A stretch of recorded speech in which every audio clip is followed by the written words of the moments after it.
Today I'm going to be doing a reading vlog. I'm going to be reading Open Waters. Honestly, I had no intention of reading this book until literally this morning. One of my friends, Soha, said she was reading it, and me and her have very similar tastes in books and similar tastes in media. So I was like, I feel like I'd like it. Anyways, I started reading it. I'm listening to the audiobook and I'm also reading along. Tell me why I just read the prologue and I started crying, which I will insert the clip in a bit. But I started crying and literally the prologue was like a page. And I already know I love this book. Like, I love it. Like, I love it so bad. And I don't even know what it's about fully. I know it's a romance or has love aspects in it, I'm assuming, based on the prologue. I'm pretty sure it's about best friends falling in love. And yeah, I'm scared. Like, I'm terrified of where this is going, but what I already read was so beautiful. I was like, you know what, I'm just gonna film a reading vlog. I'm gonna try to read a lot of it today. The audiobook is like 5 hours, so if I really wanted to, I can finish it today. I'm so scared. I'm so scared. Let me go. I'm gonna predict right now that this is a 5-star read. I'll let you guys know at the end. Back to reading. You're about to see the clip that brought on me wanting to do a whole vlog for this book. So, hello, literally all I read was the prologue and I'm crying. Wait, I'm gonna read some of it. Wait, what the fuck is this? It is a strange thing to desire your best friend, 2 pairs of hands wandering past boundaries, asking forgiveness rather than permission. Is this okay? Coming a fraction after the motion. Sometimes you cry in the dark. You came here to ask of what it means to love your best friend. Ask if flexing is being able to say the most in the fewest number of words. Is there a greater flex than love? Nowhere to hide, nowhere to go, a direct gaze. The gaze requires no words at all. It is an honest meeting. You came here to speak of shame and its relation to desire. There should be no shame in openly saying, I want this. There should be no shame in not knowing what one wants. Cut the cameras, cut the cameras, cut the fucking cameras!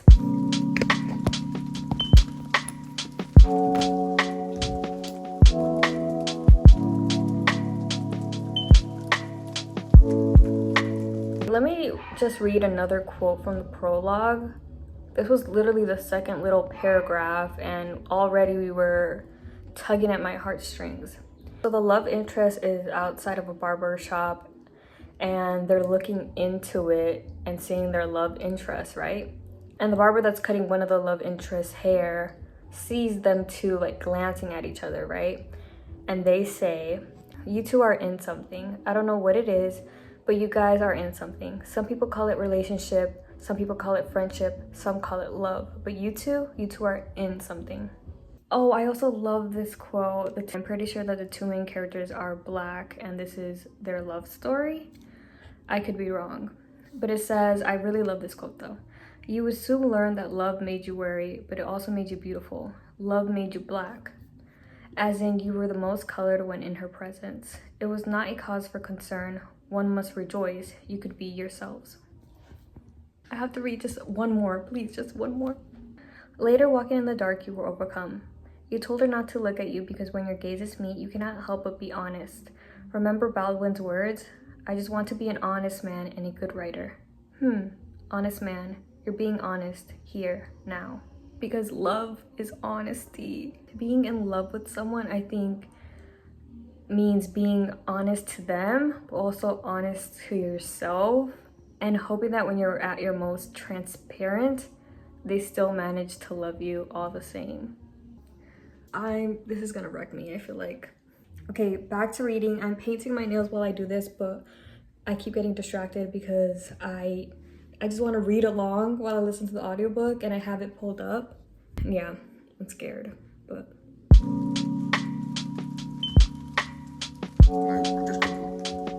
Entertainment, but even if the secret, even if the one half slipped away.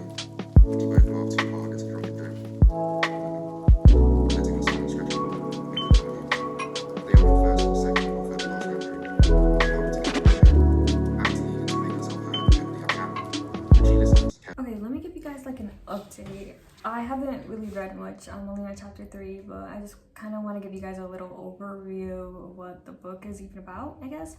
So the main character, this guy, he meets a girl at a party, and he's immediately super infatuated with her, and he is very aware of his infatuation. He knows he likes her. Even though this was like the briefest meeting, like they exchanged like a couple words to each other, and then she left the party. So basically he goes home and he can't really stop talking about this girl, and he talks about her to his brother, and then he brings up the fact that his friend is actually dating this girl. So bro does not know bro code, and like almost in love with her basically. I feel like this is gonna be infatuation.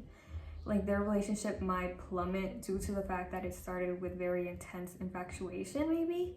I really like this quote. How does one shake off desire? To give it a voice is to sow a seed, knowing that somehow, some way, it will grow.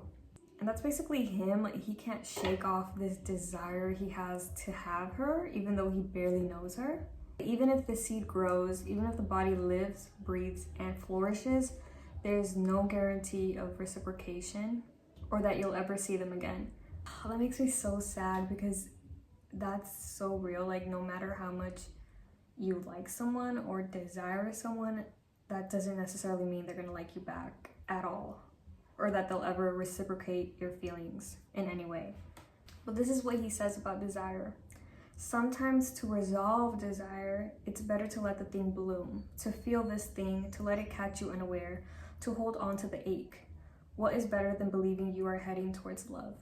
I like that, because what is better than believing I might fall in love?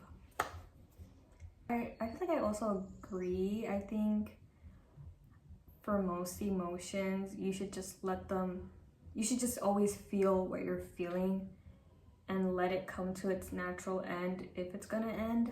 I think with love, you should always feel it as best as you can, as fully as you can, because then you can say, I experienced this to its height.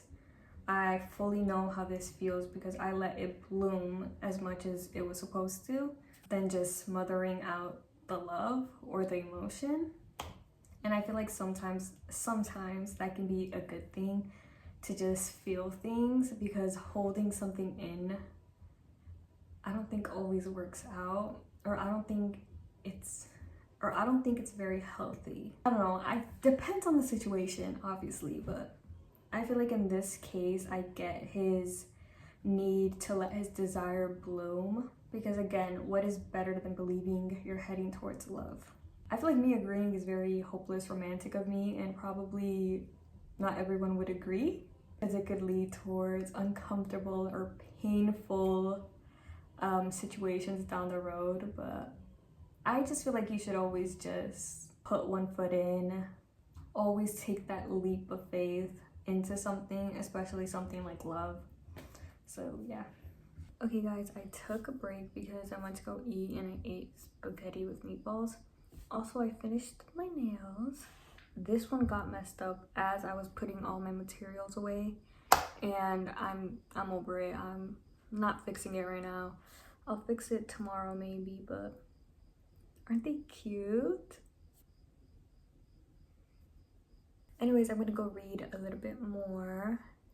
I love it. I genuinely love this book so bad, and I need everyone to read it. I only listened to like an hour of the audiobook, but new favorite book alert, maybe? I'm at work and literally all I can think about is my book and when am I gonna get to read next. But I'm on break. I'm gonna try to read a little bit.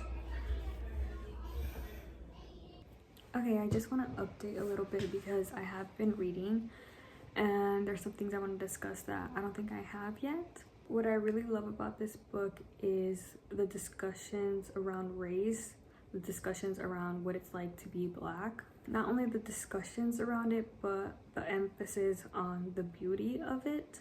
I think something this book is doing is uplifting Black artists. The main character is actually a photographer, and I actually saw something on TikTok that I thought was really well worded.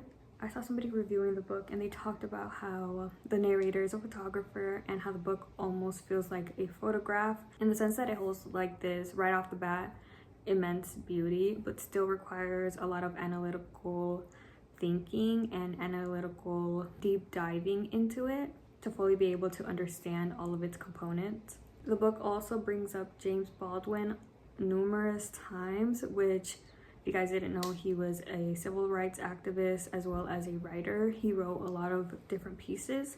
One that I'm also reading actually, which is called Giovanni's Room. So yeah, the narrator brings up James Baldwin quite often actually. And I think it's also just to emphasize how we should be uplifting Black voices and Black artists, and how we've gotten so many beautiful pieces of work from Black artists historically that often goes a little bit unnoticed compared to other pieces of work, who still deserve their voice nonetheless. I want to read a quote that I read. "We are all hurting. We are all trying to live, to breathe, and find ourselves stopped by that which is out of our control. We find ourselves unseen. We find ourselves unheard. We find ourselves mislabeled. We who are loud and angry, we who are bold and brash, we who are Black." So also that quote is just trying to encompass some of what it's like to be Black and the Black experience when it's often being mislabeled and misconstrued and stereotyped to fit this specific image that isn't really you. So I'm really loving this book, and I'm really loving the fact that it isn't just romance focused, but is also covering other important topics like race, art, and romance, etc.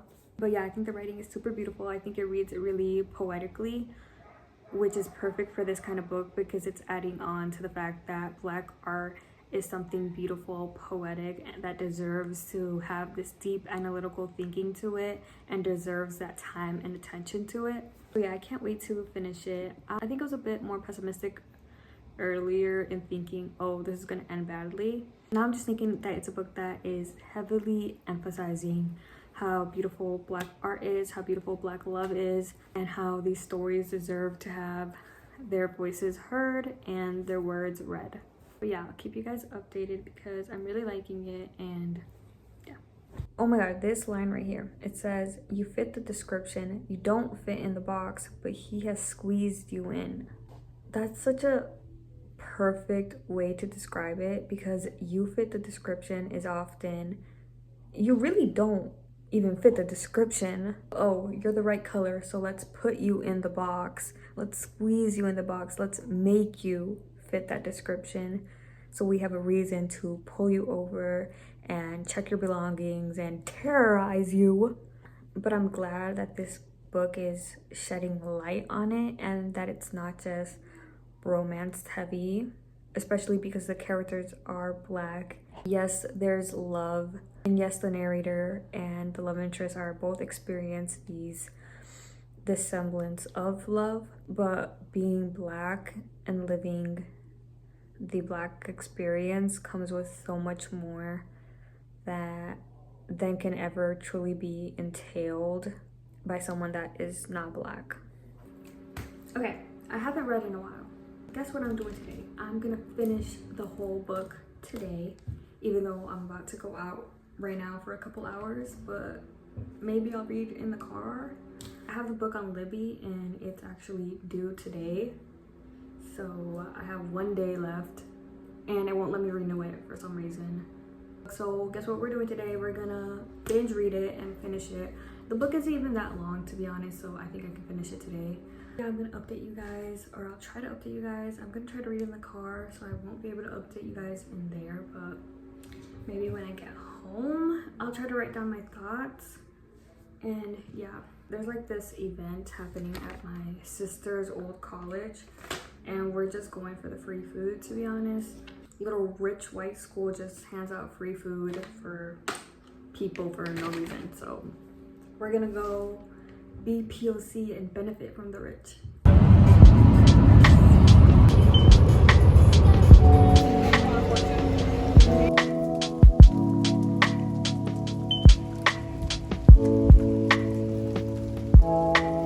Just ice cream.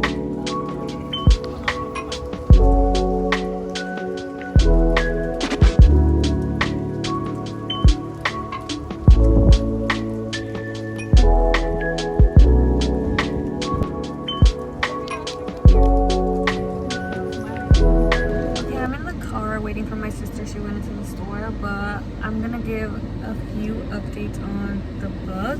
Something that the book really emphasizes is how love often takes the form of honesty and being honest with another individual.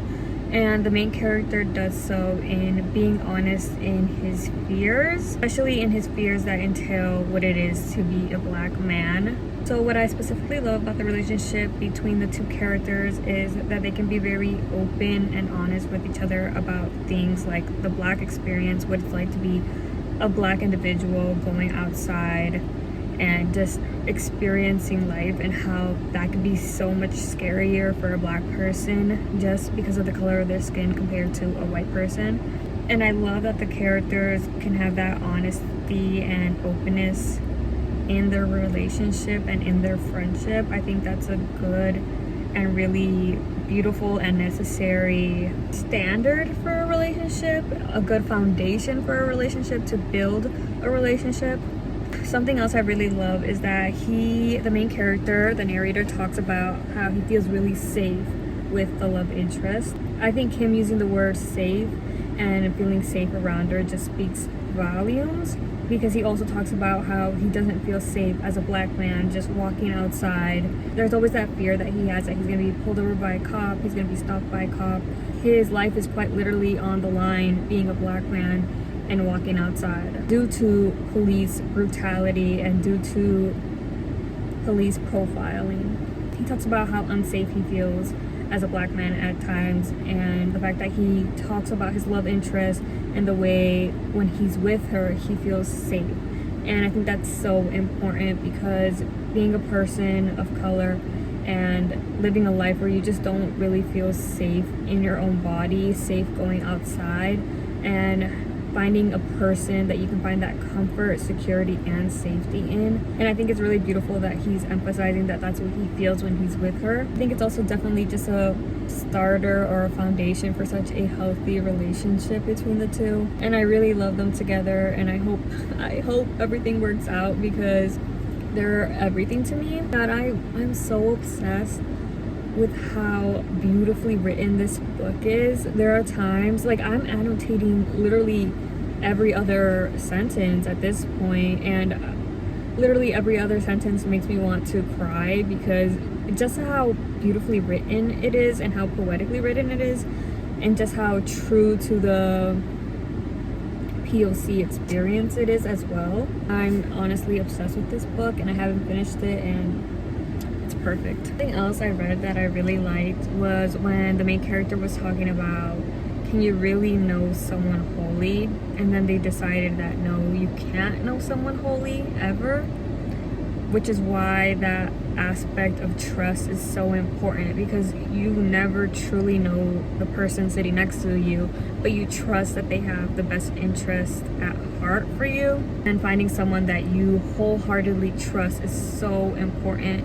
And the fact that he feels this level of trust with this girl is it's so beautiful. Like, I can't emphasize how beautiful, or how just magnetically he talks about love and what it's like to be in love with this girl, even though he doesn't specifically say I'm in love with her. It's just through the things he says that he feels he can be honest with her. He feels like he can trust her. He feels safe around her. Like, these all equate to him being so wholeheartedly in love with her. And it's just so beautiful that he doesn't even have to say it, but it just shows and bleeds through the words. And I'm literally obsessed. Okay, so I'm gonna go home soon, hopefully. I'm probably gonna read a little bit more in the car, because my sister and her boyfriend are going to like 2 different stores after this, and I'm not getting out of the car because I'm with Austin. And yeah, I'm gonna keep reading. I love this book so much. I think everyone should read it. I think a lot of people would benefit a lot from it. I feel like it's not even just like, I love a romance book, but it's so much more than that. It talks about so many things, and I feel like I'm learning so much from it. I think that's what makes a good book. Like, I'm having a good time reading it. I love the writing, and at the same time I'm learning so much from the words in the book. I'm a little bit more than halfway done, but it's not a long book, so I'm gonna finish it tonight. I'll keep you guys updated. Okay, I don't know why I'm feeling so like emotional, but like I just love how this book depicts love. I feel like it's really capturing the essence of being in love, and not just any kind of love, but a healthy, tender, honest, loving love. The narrator's talking about the fact that they're at his house and they're not even doing anything, they're just there. And he says, "You while away the evening together doing nothing really, which is something, is an intimacy in itself. To not fill your time with someone is to trust, and to trust is to love. And so you should say you spent the evening loving each other, on her sofa, eating, drinking, listening to music." So to do literally nothing with someone is a form of trusting them and loving them, is what the narrator is saying, and I think that's so sweet. Going to this event that's gonna have a bunch of different vendors selling different things. My sister's actually gonna be a part of it, and she's selling stained glass. Okay, anyways, I'm going thrifting at this little vendor event, and I actually have money because I started working, so I hope I find a lot of cute stuff, because anything I find and if I like it, I'm immediately buying, because that's how I spend my adult money. I also only have 2 hours left of my book rental from Libby, so I have to finish that literally right now or else they're taking it away. But yeah, that's what I'm doing today. Also, look at my little baggie. Let me go try to finish this audiobook. See you guys at the vendor thrift event.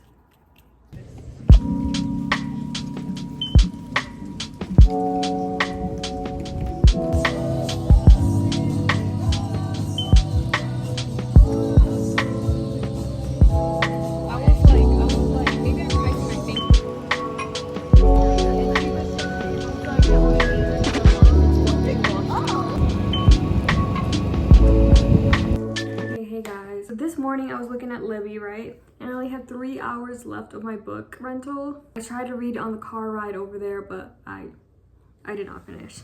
So I'm gonna have to listen to the audiobook because I have the audiobook. I'm probably also gonna download it illegally, like the PDF version, because I like reading along, or else like I can't focus just with the audiobook. I'd rather just read it, like physically read it, than have the audiobook, to be honest. But I only have the audiobook. That's what I'm gonna do. I'm gonna take a shower and then I'm gonna read, and I'm finishing the book today for sure. And I'm so excited because I love it so much, and it's perfect. It's perfect. But yeah, that's what's going on. See you guys after my shower and when I'm reading. Okay, update.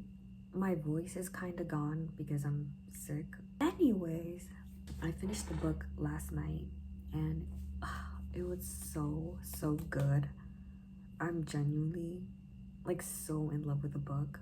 It's probably one of my favorite things I've read this year, and I've read over 30 books so far this year. So I just ordered a pizza, so I'm gonna go eat. Well, I'm gonna wait for it to come and then I'm gonna go eat, and then I'm gonna collect my thoughts and write some stuff down, write some things that I want to discuss in my overall review of the book. And once I do that, I'll come back and I'll talk to you guys about my overall thoughts and how I felt about the book. Spoiler alert, as I said, I loved it, but I just want to go a little deeper into it and bring out some points in the book that I really loved. See you guys after I eat and after I gathered my thoughts. Okay, book discussion time. Okay, for starters, as I've already said like a million times, I love the book so much. It's one of my favorite things I read all year. I love the writing. It's very poetically and just beautifully written. I highlighted a bunch of quotes during that whole read. I wouldn't say it's very plot driven, just very character driven, which is my favorite kinds of books. And I also just love lit fic, so perfect. Beautiful writing, character driven, lit fic, everything I love in a book. The way it starts off though is it kind of comes off as sort of a romance novel, But as the story continues to progress, we see that it's much more than that, and it has so many more elements to it. It heavily covers discussions on what it's like to be Black, specifically what it's like to be a Black man living in London and having that fear of even leaving your house, and how these feelings of fear can manifest into other things, such as the inability to feel safe, the inability to be open and honest about your feelings towards other people because you have so much of that fear already instilled into you. It just can really get in the way of relationship building. So I would say the book is really about male vulnerability, self-love, self-reflection, being able to find yourself in a world that is often very harsh and very cold and very racist towards people of color. Something I really adored about the book is the way it depicts love